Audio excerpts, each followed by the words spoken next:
What's up, guys? Welcome to the video. Euros was this weekend, and it was a really great event. I didn't do as well as I hoped, but actually, I was still in contention for top 16 in the final round of Swiss. But anyway, I didn't make it. But we do have two guys who did make it into top 16. Actually, both into top 8. And Nathan and Dav. Dav actually made it into top 4. So. We have some actual pro players here, and we have one guy who got 0 wins I on the don't think I day. wouldn't either. Players. We have one guy who got 0 wins. Liam is also with us there. Liam was judging, so he was. Yeah, I got 0 wins, 0 losses. That's technically a 100% win rate, right? If you did play, you'd still got 0 wins though. That is true. I was playing the Freezer Lineage deck. Yeah, your fabled Freezer lineage that Hey, comes I up on love these podcasts every single time, but we've just never seen it. I could have played it with you at the weekend. I missed that. Ah. Oh, no. Well, anyway, the results were that Janemba won, and I'm just gonna bring them up on screen now. You guys can see my screen, right? So Yeah. So top 16, 5 Janemba, 3 Red Freezer, 3 Broly, 1 Lineage, 1 Storm, 1 Veggies, 2 Pan, 2 Shenron, 1 was Hand Control, 1 was Maidens, and 1 Vegeta Baby. Majority of these lists should be up on the channel already. I think I'm missing, at the time of recording, I'm missing 2 Janemba and 2 Red Freezer. But, yeah, what did you guys think of the top 16? Diverse. There's quite a good handful of decks to choose from. I don't think there's any 2 deck lists that was completely the same. Even the Janemba list all were quite different. Yeah, they all were slightly different, yeah. Yeah. I remember Dav was sat there in the top 8, and he was just going around. He was just going, "What are you playing? What are you playing? Oh, this is so diverse. This is such a diverse top 8. What is America complaining about with the Shenron, Gogeta deck taking over everything?" Yeah, that was actually Cheryl and Gogeta hardly did anything. I mean, I didn't see too many of them actually. I saw a few of them. When I was walking at the tables during mid rounds and things, there was a lot of players playing the deck, but it just had such a bad Janemba matchup, and from what I've heard, the Broly matchup is really bad as well. Oh, it's horrible. So, I just think in Swiss they just couldn't make it. The numbers. I think once they saw Broly, they would have dropped down in Swiss and maybe couldn't recover from that. Yeah. I mean, I'm guessing maybe the Red Freezer's good against it as well. yeah, I imagine it is actually. Yeah, well, Liam, I mean, you must have been walking around the room all day. Did you see many Gogetas? No, I was literally about to say, and I'm not saying this for comedic effect, I'm being 100% serious. When I was watching tables, I actually saw more Metacooler decks than Shenron Gogeta. Well, this might be then an aspect of the players overplay testing and not wanting to take Gogeta. As such, it's lowered its representation at the event. Honestly, I thought Hand Control would have been a really good call. Is that what you played? Yeah, that's what I played, but I misplayed. Well, I came up against Broly in round 2, and I just auto lost to that. And then I misplayed my round 3 against Pan, because I beat him game 1, and then game 2 I got a bit giddy, and I forgot to charge one turn. So I ended up drawing that round. You giddy goose. Yeah, and then I got paired up against the Mirror in round 7. So whoever won that got 15th, and whoever lost that got 51st, and I ended up 51st. Well done. Wow. Thanks. Still top 64. Yeah. Well, when we tested, we found the Hand Control build just had a really horrible mirror match. Oh yeah, Like yeah. it was just like 50-50. whoever got stuff going first was going to win that game. It's Yeah, just- whoever gets the burst attack on board, basically. Yeah, and which is why I didn't play hand control myself. but I think there were maybe 4 hand controls in the room. So That's it. I mean, hand control absolutely destroys Janemba, and there was Janemba everywhere. They just all managed to play each other. Well, I played 4 Nempas in Swiss, so like there was a lot at the top Yeah. tables. Liam, how many did you play? I played. You've cut off. I played against free Janemba in Swiss. Okay, I only played against 2, so I only got 2 free wins. Yeah, I mean, I would say that people playing Janemba, a lot of them weren't that diverse, because I laughed because when we did a deck check, I deck checked a Janemba mirror and all 75 cards were the same. Literally looked at both the deck lists and was like, oh, spicy tech. So so that was top 16, top 32, which top 32 for me was a bit weird because sort of in my situation, for example, where in the last round of Swiss I was playing for a top 16 spot, I lost and I placed outside top 32, whereas those who were already on X2 at that point and had no chance of topping 16, they would make it into top 32. So, I mean, obviously their record was better than mine, so they should place above me. But I think that the nature of the tournament and how it was top 16 after 7 rounds affected the way that players played. So I had to risk everything for the win, whereas someone who wasn't going to make top cut anyway could play a bit more conservatively, maybe, or yeah. But I'm just really glad when they actually cut to the top 16, it was a clean cut, and there wasn't it was, yeah. one or 2 players that were on the exact same points until that finish. Yeah.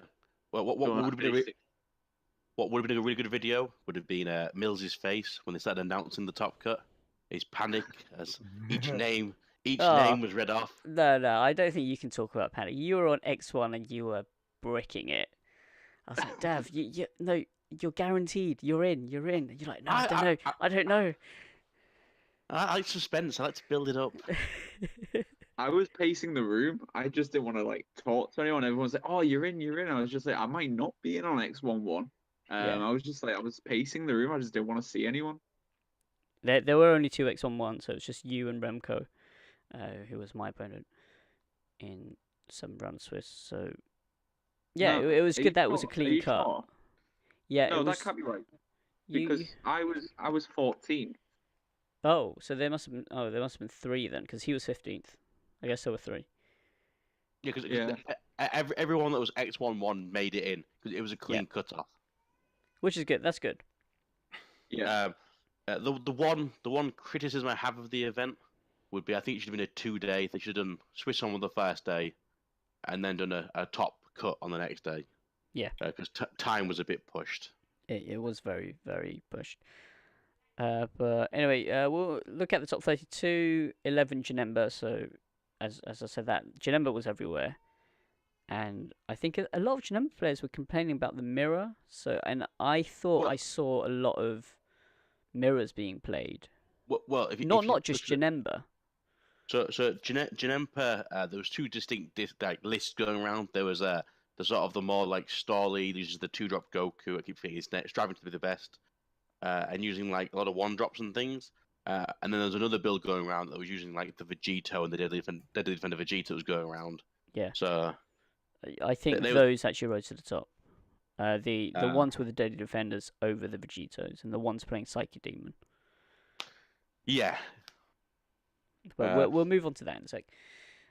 But actually, yeah, as I said, it seemed a bit weird to me because it wasn't just Janemba's getting the mirror match. I felt like there were just a lot of mirror matches that day. So I don't know if the Bandai system takes into account leaders, but I don't think it should because you don't enter leaders into the system, I assume.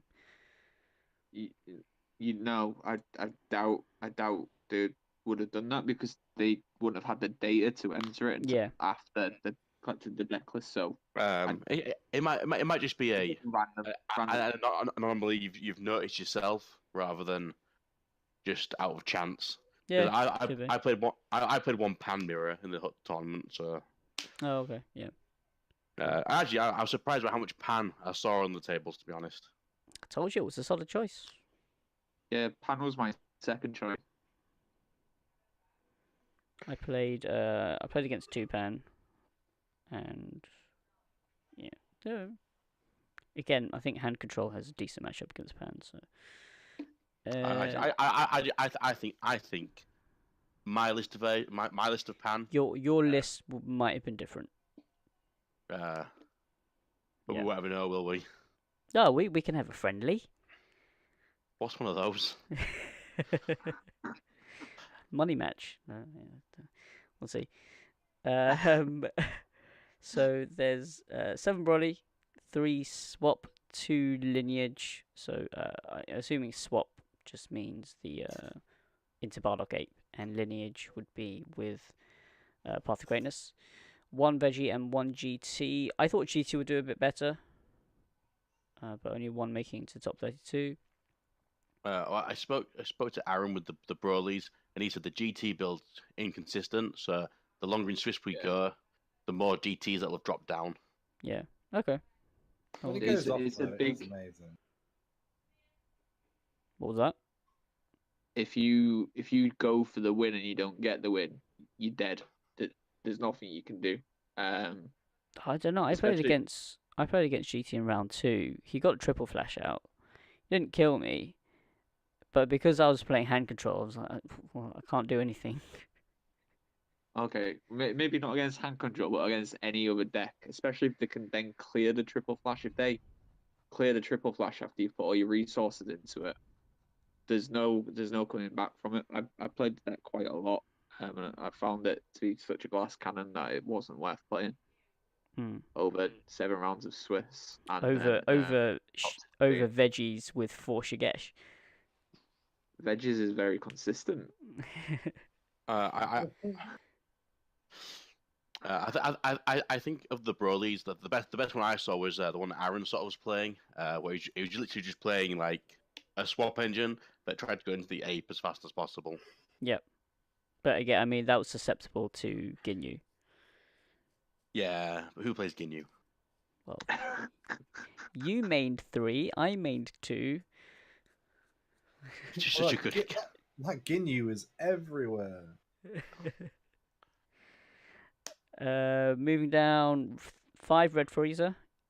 I didn't actually see any Red Freezer while I was playing, but I didn't play against any either. I don't. And 1 in top 16. Were they all mono red or were they like red yellow or? Red, Of the yellow, top top 16, only 1 was mono red. The other 2 were red yellow, I believe. Yeah, the guy I played in top 16, his was red yellow. You- and 1 in Swiss mono red. You played Raoul, right? Yeah. Yeah, I got a warning in top 16 for not allowing my opponent time to play Bloodlust on my explosive spirit, because he had it in hand and he was thinking about it, but I already played the explosive spirit. Wait, but he needs to play it on the Shigesh. Yeah, exactly. So I went Shigesh, and then I just kind of dropped down the explosive spirit, and he had it in his hand. He was thinking about it. So the judge gave me a warning for being too quick. To be honest, this is an issue that I thought would prop up a lot during, but not with the explosive spirit. Do you know when people cast what's the other like danger card for me when people would play it wrong? It was World Peace. World Peace and Child's Wish. Yeah, I was next to a game where a guy played Child's Wish and instantly got his target out of the bin, and his opponent had yellow for the cold Bloodlust. So yeah. Yeah, I thought that would happen a lot. So on the before we did the event on the Friday, I'd already basically stood up and was like, make sure everyone is given enough time to respond to the ability. Well, an issue Dragon Ball sort of has with a lot of players that have come over from other card games is that you don't pick targets and resolutions to things in this game. So when you Yeah. are playing cards like Shigesh or World Peace, they need to bloodlust it before they know what you're playing. Which a lot of Yeah, players, that's the that was the problem. yeah, whereas a lot of players are more used to responsive cards in other card games. Um, whether or not that'll change the more we play the game, and the more counterplay cards we get from Bandai, if we ever do. But I think my problem was I just hadn't been bloodlusted since set 3, so I wasn't used to waiting for the response. I got bloodlusted once in the tournament. I played down the one drop Trunks, and he bloodlusted that, and that was about it. Yeah. I instantly evolved into Chain Attack Trunks, to Zeno. Wow.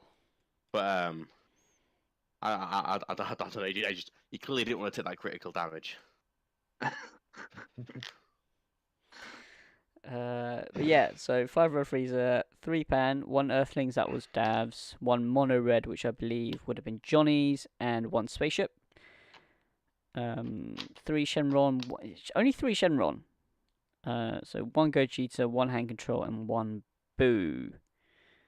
Shenron definitely didn't do well. I mean, the meta report directly before this tournament, I did say, you know, Shenron might not be the right call, and I don't know if.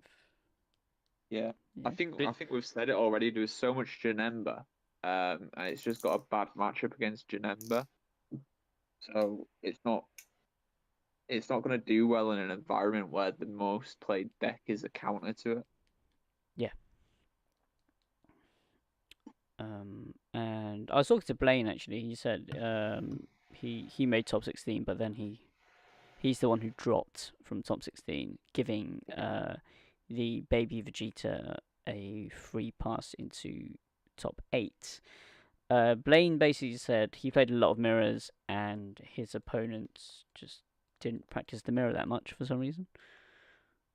Yeah, Blaine played last round of Swiss and we drew it.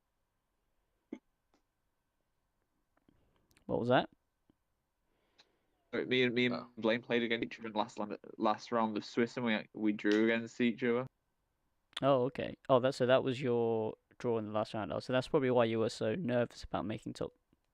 It's convenient that he drew the last round, wouldn't you say? Oh yeah, you both made it into top 16, right? Yeah. Well, to be fair, I was thinking that X1 wasn't good enough, so I was playing for the win. But Blaine was sat there, and I think he already wanted to leave at that point. So like he wasn't that bothered by the seams of it. But yeah, I was on the hook the entire time. Oh, okay.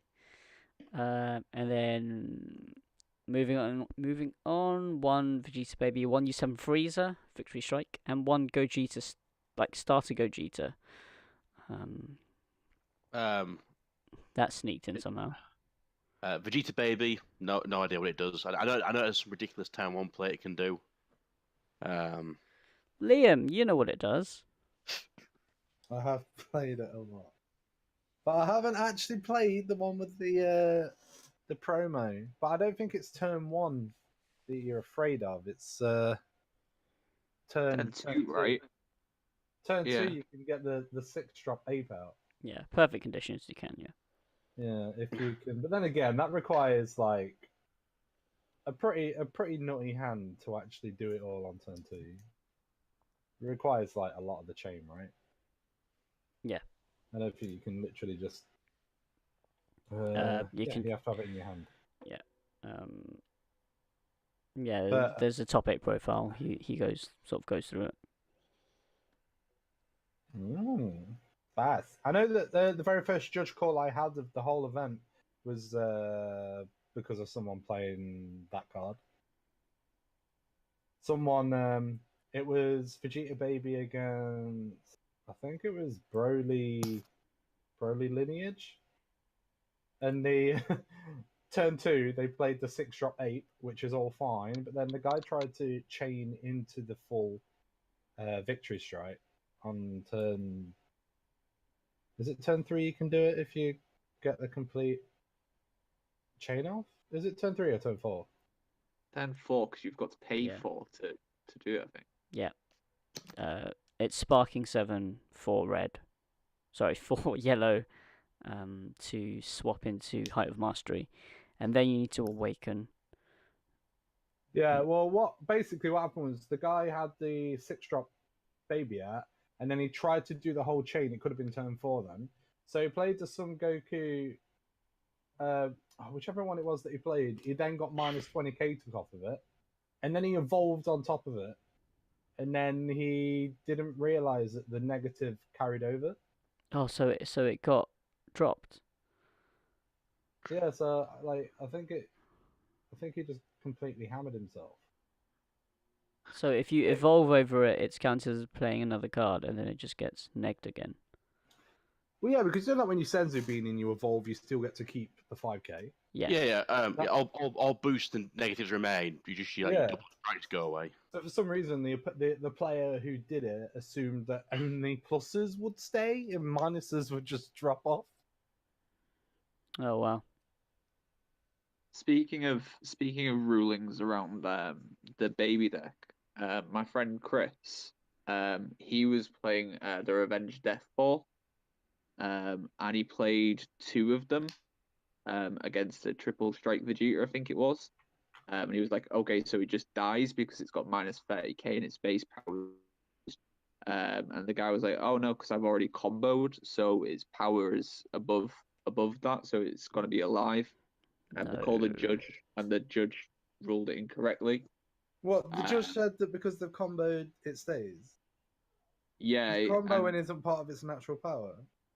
So it's something along those lines. And I said to him, you're allowed to appeal to the head judge if you're unhappy with that decision. And he went, oh, okay. So he appealed to the head judge, and the head judge agreed with the floor judge. What? Yeah. Well, from my experiences, most judging on the day was really, really good. So, I had one slight judge issue, but that was it. What did I do? Well, it wasn't actually. Basically, I played the 10-drop Fu down, and my opponent survived the turn, and then he had Janemba on the field, the 4-drop. Yeah. And tried to get to the end of his turn and put it back in the bottom of his deck to mill me, but he can't activate skills, and. And then the judge said that it was okay. No, he tried to convince the judge that because he's the 10 player, he can resolve his cards after I resolve my cards. But and I just gave the judge the food. The food is until the start of my next turn. So the player was just trying to bait the judge. But the head judge just came along, read through, and then just ruled it correctly. So that was fine. Yeah. I only had one judge call throughout the day. I had about 6. I played Super 17 to drop 2 from my hand, and my opponent dropped 2, and one of them was a legendary flute. What? I was sat next Nice. to it. There was round 1, game 1. I was like, judge, and then the judge came over, and I just pointed at the flute, and my opponent thought it was banned in March, so my opponent was like, "What? I'm dropping it for your Super 17." I was like, yeah, but I had about it was about 7 judge calls during the day. I had a judge call about body change Ginyu. So body change Ginyu. On the turn when you awaken, so you play Ginyu down, you draw a card, and when you flip Pan over to the other side and you give them the Ginyu, you're playing another battle card. So Pan gives it 5,000, you draw a card. It took about 4 judges to decide how that worked. So there was that ruling, right? And every single Janemba player until top 4, whenever I played Fu, they would ask the judge about 10 questions about Fu. it's just. I think they were just grasping at straws. Like something must work. So in round 3 when I attacked with Fu, the guy used Whis Coercion. I explained that he doesn't negate it. So but you still need to tap your energy, by the way. So he called the judge over, and then the judge goes, no, Whis Coercion is negated. You don't untap, and the attack still goes through as you enter the combo step. And then so the guy untapped his energy and put the Whis Coercion back in his hand, and the judge just sort of went, no, you've still played the card. And then in the next round, I played against another Janemba player, some with Fu, and he tried to Mafuba the Fu. and I literally had deja vu because he also untapped his energy and put the Mafuba back in his hand, like he just never played it. And then the judge was like, "No, you still played the card." And it was the same judge in both conversations, and the judge was just like, "No, you still played the card." And then the third time it happened was a bit later in the tournament, and I swung with Fu, and my opponent used his super combo, and then just instantly drew a card. Played another super combo, instantly drew a card, and by the time I'd interrupted him, he'd tapped an energy and played one of the cells and drawn another card, like just within like 10 seconds of play. And the judge was like, "Oh, I don't know how to repair the game state." That could have been I had a- dangerous because that potentially could have been a double game loss, right? Yeah. Luckily, I knew his hand from the time before because I'd swung with hit. I'd played hit down, so I knew like he had 11 negates in hand. So Yeah, I know, but because it's kind of a he said she said scenario Yeah. because you've both technically you've both not kept track of what the game state should have been, which I feel that is a bit unfair as a ruling, but those are the floor rules. But my opponent just basically scooped his cards up really quick to say that he'll just concede. So I had a really petty judge call for myself. I knew it was being petty, but I still did it. oh no. We waiting for top 16 to start. We set up our lives and our hands and stuff, and we were sat there. And like I looked at my hand, and like it was a lit hand. I had like Kaba, I had Gesh, I had everything. And then like the judge comes over and goes, "Oh, okay. Can you shuffle your hand back in so we can set up?" Mills, don't you dare complain about that scenario because in top 16, right, Yeah. on our table, we'd started playing, right. I had a Janemba player on 3 life on turn 2. I had 4 Cabas out, right, and I had a 2 chain attack drunks. I was going in on him, and they went, "No, you need to start again, mate." Well, that's different because you did that without like the time starting. Like everyone sets up the life before time starts. No. So But the judge, we at the time, the other table had already started, and we were like, "Oh, we can start." So the clock started. oh, I couldn't see how I was facing away from the clock. You were being silly. I was being fine. I was waiting for that clock to start, and the judge goes, "Put your hand back in and shuffle up." So I was like, "I want to appeal to the head judge on that, please." So the head judge comes over and goes, "Yeah." My opponent, right, instantly picked up his cards with the biggest look of relief on his face I've ever seen. Who are you against in top 16? He was playing. I just know he's playing Janemba. It wasn't Blaine. It wasn't. It says there's 5 Janemba. It says Blaine. It wasn't Brad because Brad played Aaron. Oh, this is gonna bug me, but I will find out. Wasn't Augusto. Wasn't Sandy. It would have been. Oh, it was Usman. Yeah. Yeah. But yeah, I killed him with Fu, so it was okay. As usual. So actually, you know what? Let's take a look at the decks. So this is Augusto's list, and I played him in Swiss. yeah. Well, what did you think? Really best Janemba player I played all day. He was really good. He deserved to win, to be fair. So is this the one that won the tournament? Yeah. This is the list that won. If you have a look at those 2 main decked Kames, that's what got me. Oh yeah. Game 1. I don't play around Kami game 1 because who main decks Kami? And he just survived this turn where I played out like 10 veggies. I just went Kami, straight aboard. I went, yeah, let's go to game 2. No, I agree with Mills. Not only is this probably the best build I saw all day because he's got the last 2 in top 4, he just played it on like another level from the other players I played. He just he made like such accurate reads and things. And the other thing that he was doing that was different, when he played the one drop Saki Demon, is it called? Yeah. He would always hit the bottom card back from his deck, whereas all the other players were just always going for the top 7. Right. Okay. It's a little thing, but he always had the Janempas. Yeah. So he always knew where his cards were. He manipulated the board and deck well. And something else he did well. A lot of the players that were playing the 2-drop Goku, when I swung my Cabra into it and comboed up to around 25, what most of the players were doing they were over comboing to let it live, but he just let it die, which was the better play, because most of my cards, all it really affects is it's just the Kale and the Cabba.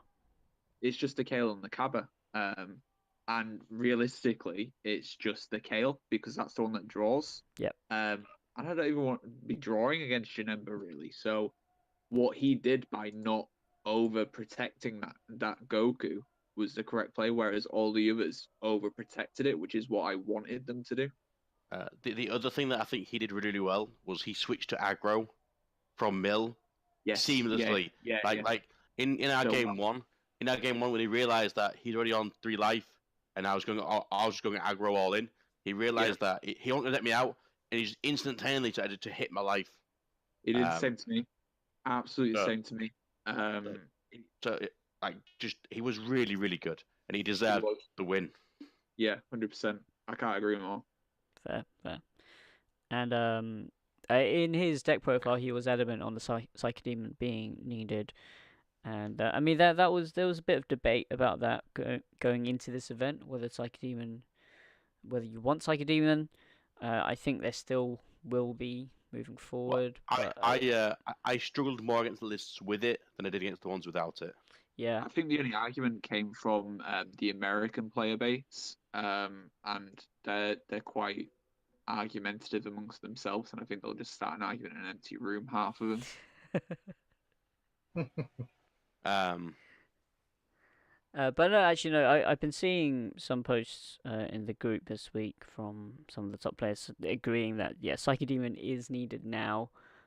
Before it was because of their last tournament where Janemba won, Storm was still a thing, and it is no more. And Psychodemon helps you in the mirror match because if you can set up the Childish Hearts, then that's a lot of pressure which your opponent can't deal with. Yeah. The other thing about this list, I think, was that he opted for the Deadly Defenders over the Vegetos, and I think most of the top lists did this as well. The advantage with the Deadly Defender is that it just comes down to 10 earlier. Yeah. And like that in our game 2, that put more pressure on me than Vegeta would have on 10-4. Even on my 10th and my big 10, I just wasn't able to hit him rather than the Vegeta. I don't know if you've got Blaine's deck list, but Blaine was playing the Vegeta. No, I'm doing Blaine's Friday, maybe Thursday or Friday. Yeah, and if my hand was better against him, that Vegeta would have been the death of him because it didn't come out early enough. But when I was playing against him, my hand was a bit slow, so he was able to wait, and then the Vegeta itself was really good against me. But if my hand was better, it would have been too slow. Yeah. And I think that's pretty much everything about this list. Move on to Casper's list. So this is the deck that Augusto then said was the best deck after beating it 2-0 in finals. This is the guy who knocked me out in top 8 as well. So yeah, really nice guy. Really, really nice guy. He played the deck well as well. I remember I was just sat there after game 1, just thinking, I don't know how to beat this deck unless I'm able to not get Chronoed, which is really difficult since he's playing 4 of them. Yeah, he mains 4. Yeah. So I was just, and then he played it 10-1 game 2 as well. I was just like, I've probably lost this. See, the downside for me though is that with Pan, I have like a really good Broly matchup. So like, I would have much rather played against this than Janemba in top 4. Yeah. Yeah, I mean, I don't think there's too much here to stop you. Yeah, I mean, he doesn't have anything to really stall you. He's got Time Magics, he's got Bloodlust. But He's yeah, the bad ring myth, isn't he? I think I mean, did you guys come up against many of your bad matchups? Janemba is my bad matchup, so yeah. Okay, alright, yeah, actually, yeah. Good. I played Pan. Pan has no good on bad matchups. It's just neutral across the board. That's the way I see Pan. Pan's just like consistency at its heart. Yeah. So yeah, I don't know. I think this deck is really strong, but it definitely does have its weaknesses as well, especially if he's not playing Shigesh.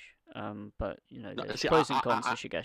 I prefer this list without Shigesh. So I don't agree with his choice of super combo, but that's because I would have gone with the Goku promos, you know, the one where he's going past the Statue of Liberty. Yeah. So he's only playing one planet, so it's not a massive relevance. I'd have also upped the planet count, but that's the only gripe I've got with it. yeah, that came up in the comments as well, and I mentioned some scenarios which would never really come up. So what would I you was do? like, What would you do? if you're under Fu, then Jacko's better, I guess. So would you represent? Would you drop Representative Universe 7 for the planets because it's already Yeah, quite? no, I would. I don't think I would actually. I don't think I would add more planet in there. Because you're already really extra card heavy, so you can't drop battle cards. If anything, I'd drop Bloodlust. Yeah, I dropped the 2 Bloodlust for 2 planets, and I'd switch the Jackos out for the Gokus. But Yeah. I never actually played him, but the 2 people that I spoke to that did play him, they said he played the deck almost flawlessly. So Yeah, he did. He was a really good player. He's I like the think- Danish champion for Yu-Gi-Oh or something. Is that right? Oh, okay. I did hear something about the guy that came second. He turned up to the event, apparently with none of the Path of Greatness. yeah. Yeah. A lot of the Yeah. people playing Path bought them from the store at the start of the tournament. Yeah. Because He had Also, the Goku wasn't his. The Goku was his friend's, and someone offered him 500 on the day. I got told that before the event started, he paid €90 for the Son Gokus each, the Path of Greatness. Wow. So if that is true, then he kind of deserved to come first or second for being so ballsy. I heard, like, someone told me that he traded in his whole folder plus like 300 quid. Oh yeah, I had this as well. Actually, I had this as well. Yeah, my locals have some of those booster packs, the sealed pack tournament things, but they're currently not doing the sealed tournament, so they're just sat in the store, not doing anything with them. Why would they do such a Wow. thing? Because my store's weird. Mills knows. I do, you know. Oh, it might be coming next Friday. Oh, nice. Yeah. We can play some games because nobody else really plays apart from Natty. I'll play with I Natty thought then. you have like 18 at your. Right, local we store. have people who enjoy Dragon Ball, but I wouldn't say they know how to play. Yeah. I mean, have they started to listen to you more now that? No. No. I mean, I used to think I knew how to play until the Tuesday just gone, and now I'm back to square one. Oh, what you mean? Yesterday at Dice Cup when Demuga won. Yeah. That's So all. it was after Was the that Tom? event, and everyone decided to. No, Tom weren't there. Oh, But Mills will know from his days of playing Yu-Gi-Oh. People in Hull don't listen to results, do they, Mills? people in Hull don't listen to Dav. You came fourth in a 249-person tournament. Dav's just lucky. It's not skill. It's all luck. That's. Well, I mean, it was luck that he got the ticket in the first place. Yeah, I was gonna say, it was luck that you got there, right? I constantly topped regionals at Yu-Gi-Oh as well. Dav is the luckiest player I've ever met in any card game ever, and that is a fact. It's not. It's just lies. The Yugi Kid is.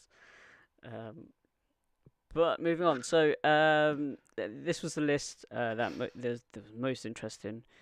But you know what? I actually like Aaron's list a bit more. Did you see me change? Of the two decks, I think Aaron's was better as a list. I've messed up. So Aaron played the Well, do you do the third one next? We'll just go through. yeah. I don't have that loaded because that's Janemba. So I've got your one loaded, Dav. Oh, nice. This is the best list of the day. The best list of the day. So we've done deck profile already on this one. But this is the fourth place plan list. I haven't uploaded it yet. Literally did it just now. So but yeah, this is different. This and Johnny's lists are very different. Well, the upset to Pan is because she's such a neutral leader. She just has just lots going for her. So a lot of the deck list can tweak around your own play style or what you think the meta game will be for the day. Yeah. So just back to this list. Yeah. So you didn't like digging deep. No, I hated it all day. It was permanent energy. So I know players love digging deep, but I just thought it was bad all day. I mean, I do enjoy a little bit of the old digging deep. It is a lovely card, but the way the game sits at the moment, I just don't think you've got time. Well, like I said on my deck for a bit more detail, there are so many better 3-drop you to play than digging deep. So, like on the times when you've got it and body change Ginyu or it and Fearless Pan, it's just the choice is always the other option because the other option always seems better. Oh, sorry. Yeah, I'm used to playing digging deep in Vegeta Baby, in which case the card's completely different. It's kind of, you have to play in Vegeta Baby. I forgot. Yeah. But yeah, again, you've got Fu here, and Nathan and Dav, you both played Fu. And It was the tits. It was. It was weird because I was literally getting it out my folder to put into my side deck when Dav was like, "Fu," I was just like, "I know." Fu was that good. All right, it won me, I think, 5 matches against Janemba. So much so that apparently, according to the judges, I got a deck check because of it. Yeah. No, I don't know where you've heard that from. Crazy. So May or may not have Handily won me 3 games against Janemba as well. It's just as a card, it just gives you an option just to put you so far ahead of Mill for a turn and turn the negatives off. At one point, I played against one Janemba player who had 13 cards in hand. I played Fu, and it turned out he had 12 negates. GG. GG. So that was a good day. Yeah, I'm really glad. I'm really glad I ran it as like a win button to just for that one matchup. Yeah, I mean they're really cheap right now, guys. So if you are here with us, pick up those Fus. I think they're like the SPRs are what, like $4 on TCG Player or something.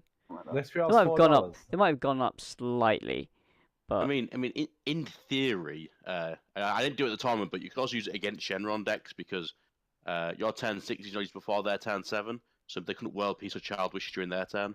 So it might not be too bad in that matchup as well, but it require more testing. yeah, but it definitely does a number on Janemba. Broly leader, you can swing with it twice. Yeah, with Broly. So this is Aaron's list. I do have it up now. Me and Aaron played in top 8, and I won the game 2-0. Sadly, in game 2, he comboed with the ape and put it in the drop area. After the combo, made a few more plays, and then realized he'd done it. I did say to him, if he wants to, he can put it in play, but he said he wanted to play it out, like officially, like so. He didn't want to. Fair enough. He did that twice. I What? heard. I heard he did that twice. Against me, he did it once. So I don't know about another time. Oh, But okay, okay. Because his friends were watching your game, and then I went up to them. They're like, yeah, he did it the first time. Then the second time he did it, he was just like, yeah, I've lost. No, he made two misplays. The first one, he swung with a Bardock instead of his other battle card. Then he couldn't swing with his ape on that turn in game one. And then Oh, game right, two, okay. his misplay was he forgot to evolve the thing. Like mad respect for him for not being like for punishing himself and not going back. I mean, Yeah, yeah. I had no problem either way if he'd done it, but Oh, respect to you for letting him do that in top 8 as well. he wanted to play it out as fairly as he could. So no, I really enjoyed my game against him as well. So Yeah, I played against him at the Huddersfield BCC like 2 weeks ago as well, and he was playing the same list. He knocked me out the top four with this. A really good player. It's a shame he misplayed though. Yeah, he was undefeated in Swiss. What? So we both talked about before we started playing that. And unfortunately, top A, you got to play against me, and the pan deck is just my specific list. Your specific list with 4 cabbers. Yeah, has a ridiculously good matchup against this specific deck of Broly. So like, Yeah.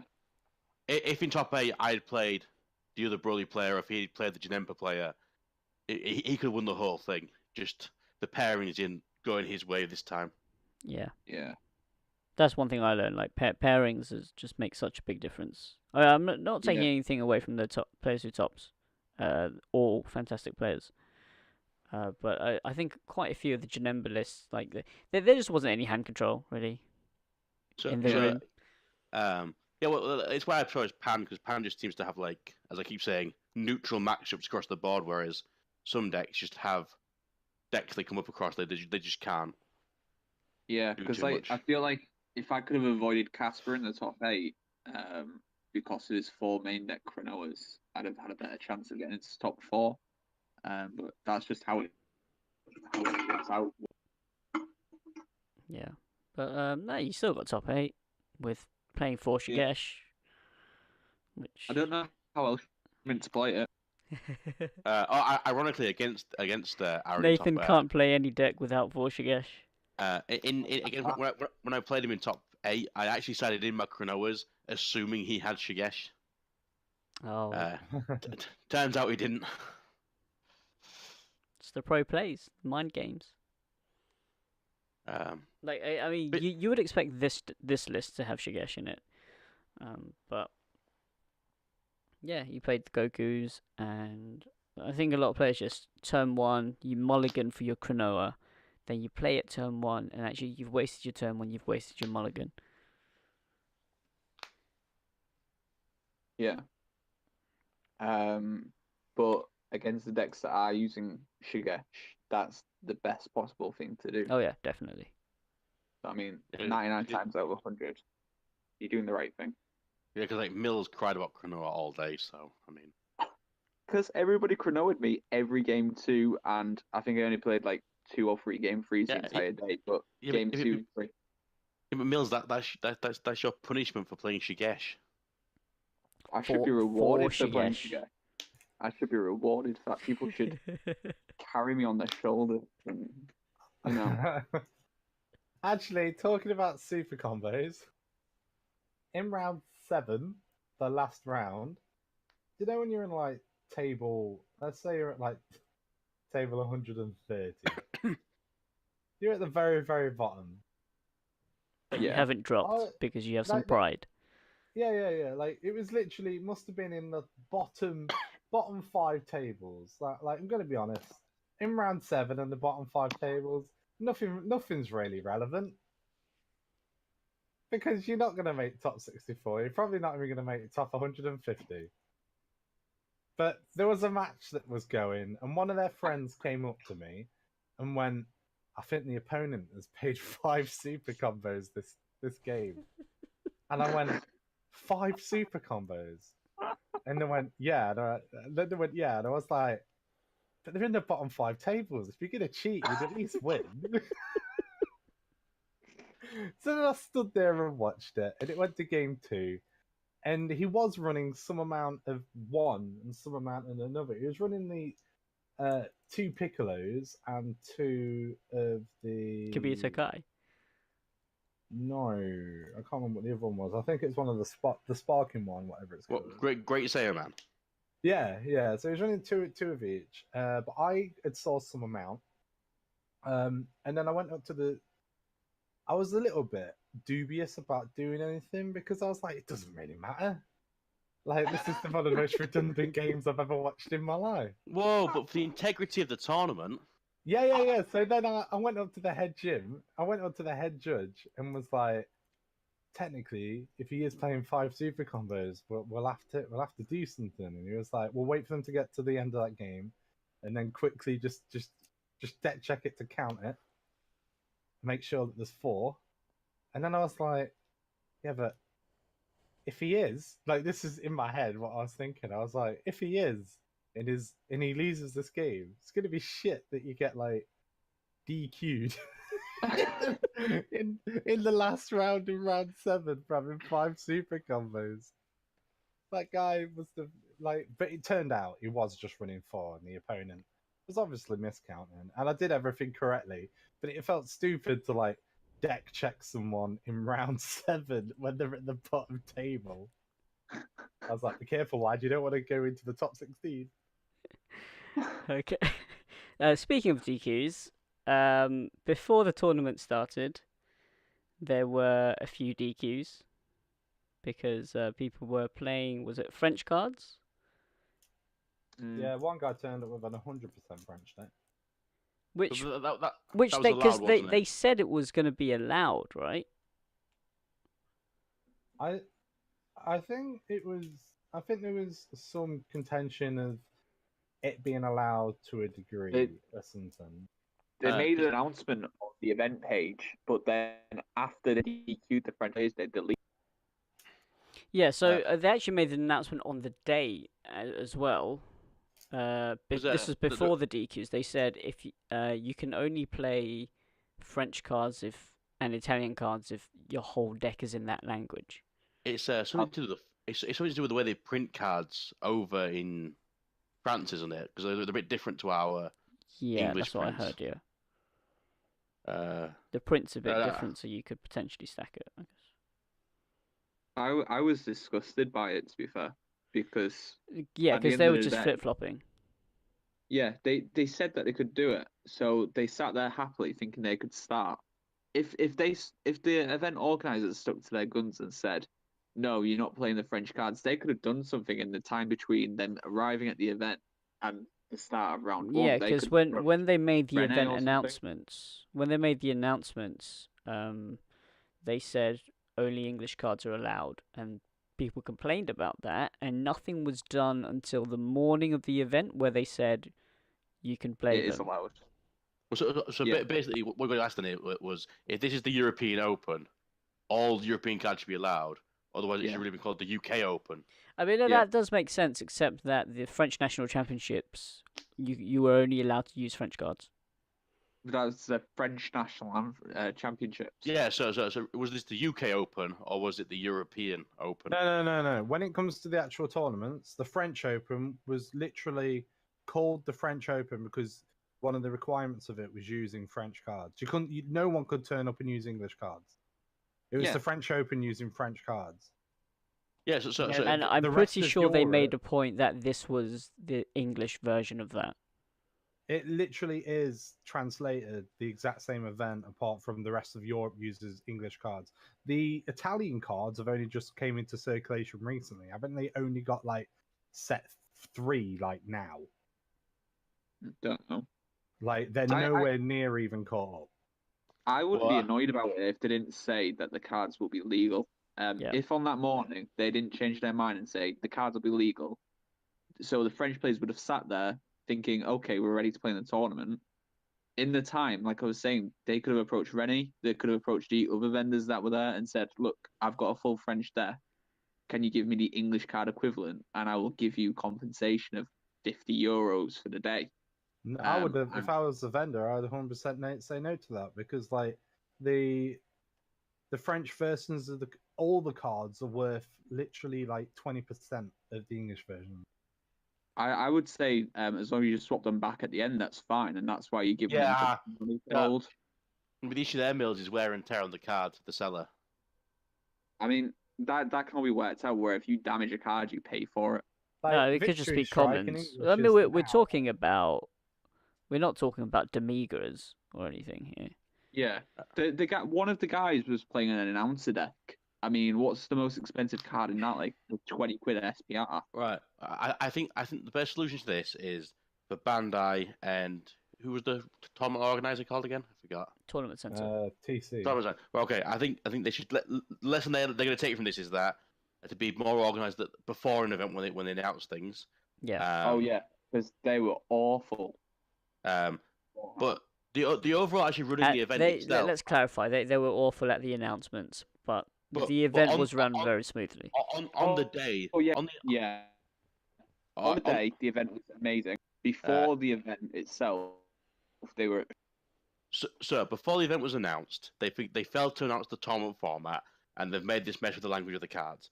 But when we got to the actual day, on the event day, I haven't been to a card event that I can remember, and I've been to a lot of card events that ran as seamlessly as this one ran. Yeah, I agree. Like I've been to Yu-Gi-Oh events, Pokemon events, Magic events, and some of them have just been a nightmare. And as one example, and I do apologize to Yu-Gi-Oh for bringing it up, but there was once a YCS London where we were supposed to play, I think it was 10 rounds in a format that was very slow to play in, and we didn't start round 1 until about 1:30, and we were still playing until about it must be about 2 o'clock in the morning. They had like registration issues that day, didn't they? And we were told that after because Nathan was there as well. We both made it to day 2 at about 2 o'clock in the morning, and then they told us that the next round will be at 8 o'clock. So we had to go back to our hotels and with a 5-hour span to come. Right, and I don't know how many people play card games competitively, but the mental drain you get from playing at a high level event for that long of a period, it is just draining on you. I had to pay not just mental drain. It's a physical drain.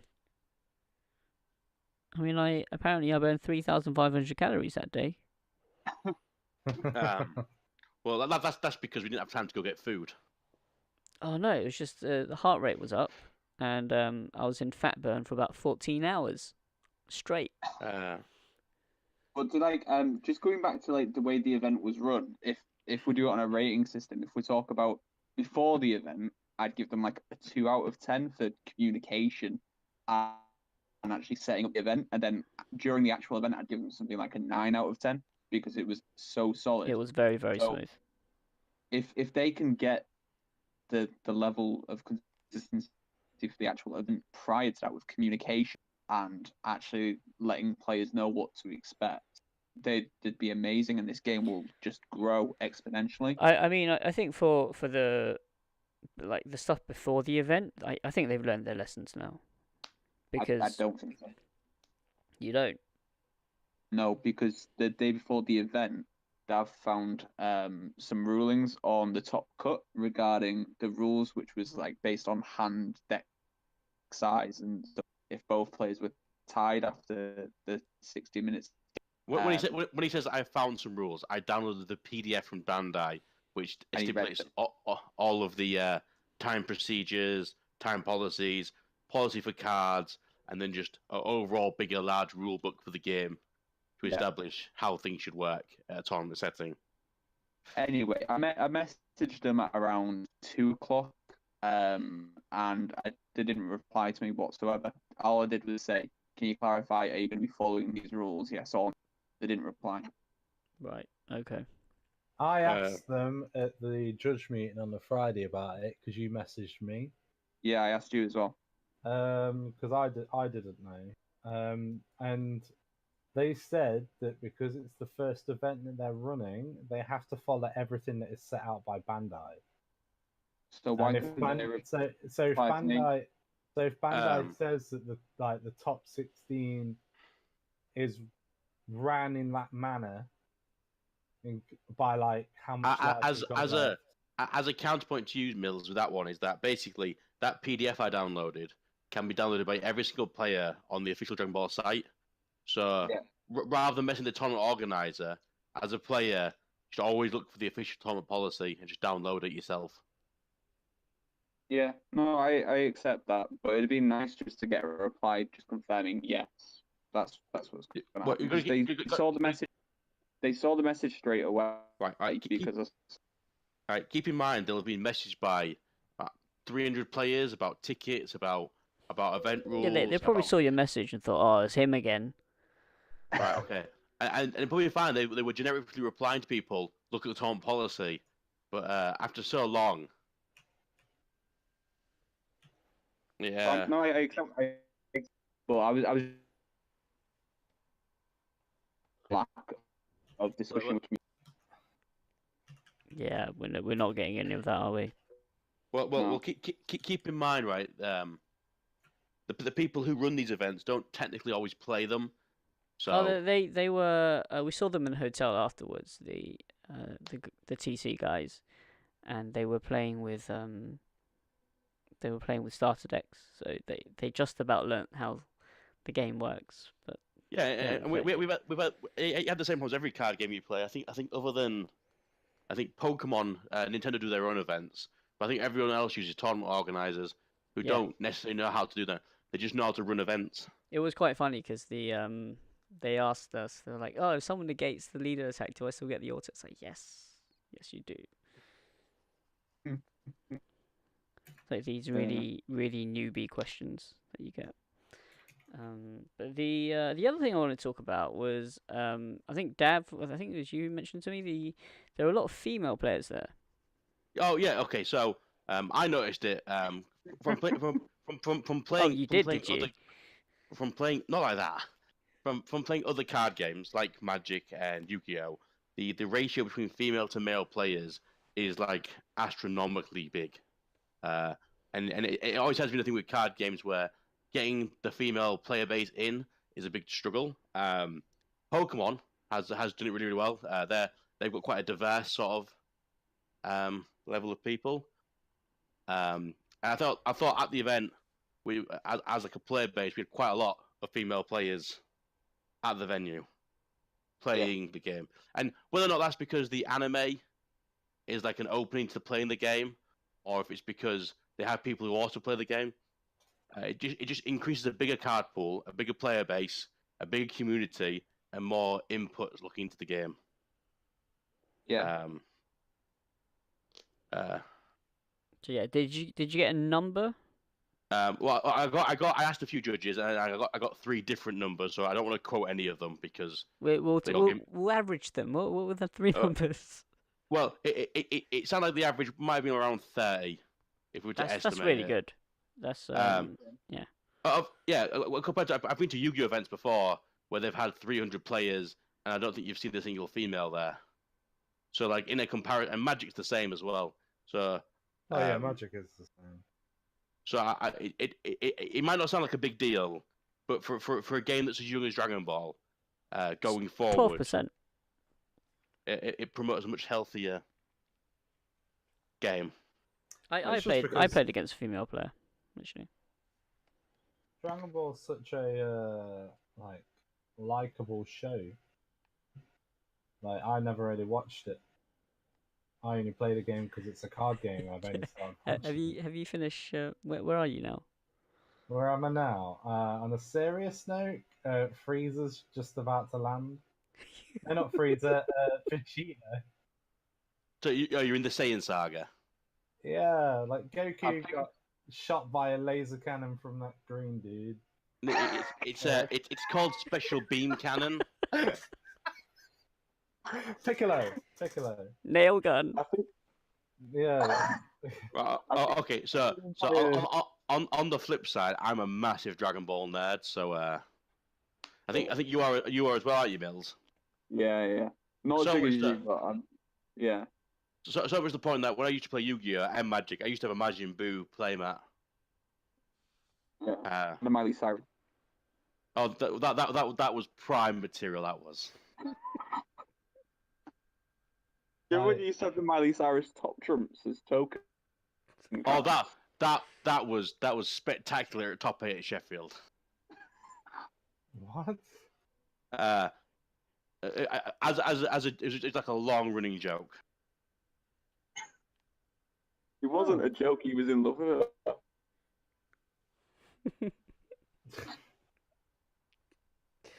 Oh my god. Okay. I think we sidetracked too much now. We should probably wrap this up. Do you guys have anything to add? No, just overall, really good tournament. And I hope it shows Bandai that Europe does matter. Yeah. And that we do want to play the game. We do want to compete the game. And we do love the game in Europe. Yeah. What happened to your T-shirts, Nathan? Lots getting made. On the plus side, I wore a Imagine Boo T-shirt. I got a lot. Everybody loved it. So Yeah, it was amazing. Uh, Especially when you started to get a bit pink in the face because of the pressure and the heat and stuff. I was cosplaying. So oh, actually, the- I've got a 30-second waylay on why they may not have done it a two-day event. Stop importing stock. There you go. I'm done. That's it. Okay, yeah, I mean, I think that is an issue because Bandai, being a Japanese company, look at sales, and I think that you know that issue is going to be alleviated a bit now that the set releases aren't that far apart, and actually having Renee helps. Renee was fantastic for the event. Yeah, it was. Yeah, just Uh, having a big sort of vendor in Europe. Oh yeah, will help. he was great. He was buying Path of Greatness for 30 quid each, buying them in. Yeah. Some I of his mean, prices if you were were selling them so for good. €90, then yeah.